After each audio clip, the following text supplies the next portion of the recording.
The champagne was still on my tongue when I saw him do it. My father, smiling, smug, handing over my life's work to her. My dropout stepsister, who couldn't code a line to save her life. He raised his glass and announced to the guests, "The future of this family empire rests in her hands." Applause, cheers, laughter. I stood there in my wedding suit, the ring barely on my finger, and watched as years of sacrifice were stripped from me like it meant nothing. When I pulled him aside, he didn't bother lowering his voice. He shoved a $20 bill into my palm and said, "This is your worth. Take it and be grateful." That was the moment. The betrayal burned hotter than any flame I'd ever known. But my face didn't twitch. I smiled, tucked the bill into my pocket, and said, "Then you'll love what's coming." Backstory. It wasn't always this way. When my mother died, I was 12. My father remarried within a year. He said he needed stability.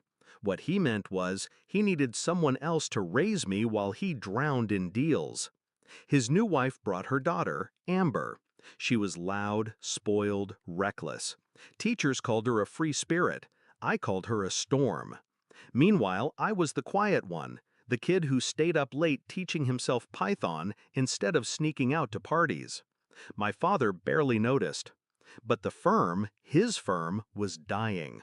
He'd run it into the ground, and when the market shifted, bankruptcy loomed. That's when I built it, the tool. An AI system that optimized client portfolios in real time, cutting losses and predicting gains. What started as my thesis became the engine that resurrected the company. Within 3 years, the firm wasn't just stable, it was a $200 million machine. And my father wore the crown like he'd built it himself. I didn't care. Not then. I thought, maybe this was the first time he'd see me. Discovery of betrayal. I should have known.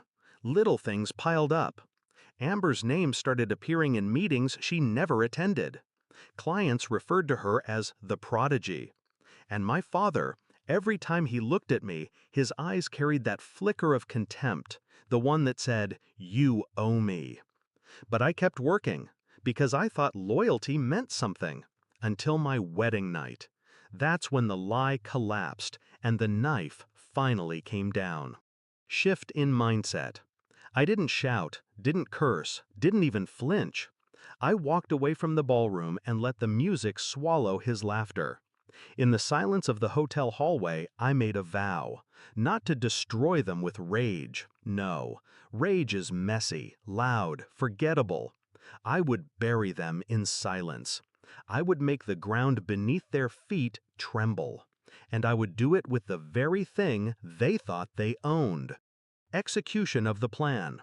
My AI was never just one system. That's what they never knew. The public tool was powerful, yes, but it was only the mask. Behind it, hidden deep in the code, were subroutines only I could activate. Failsafes, locks, keys. I'd built them in not out of malice, but survival. You don't hand your entire life's work to people who see you as disposable without an escape route. That night, while Amber was busy posting champagne selfies and my father was drunk on his own arrogance, I went home, powered up my server, and flipped the first switch. Within minutes, the AI forked itself, creating a private branch only I controlled. All client data, all predictive models, all proprietary algorithms, they moved silently into my possession. The public version? It stayed live, looked normal, but under the surface, it began bleeding. Predictions skewed, timelines lagged, margins thinned. Not enough to spark immediate panic, just enough to corrode, to rot from within. Meanwhile, I filed patents, quietly, carefully, naming myself as the sole inventor, with timestamps and legal protections they couldn't erase. I built a new company, offshore, cloaked under holding names. I signed my first clients within weeks, all while Amber strutted around the office pretending she understood the code. Climax and confrontation. The morning after the wedding, they arrived at the office. I was already there, waiting. Amber walked in first, heels clicking like gunshots. My father followed, his tie crooked, his face flushed with the arrogance of a man who believed he had won. But then the floorboards started shaking. Not from an earthquake, no. From the servers beneath, overheating, straining, as the AI buckled under its own corruption. Screens flickered, graphs spiked red, phones rang off the hook. Clients panicked. Amber's smile faltered. My father barked orders no one could follow. I sat in the glass conference room, watching, silent, calm, until his eyes found mine. He stormed in, slammed his hand on the table. "What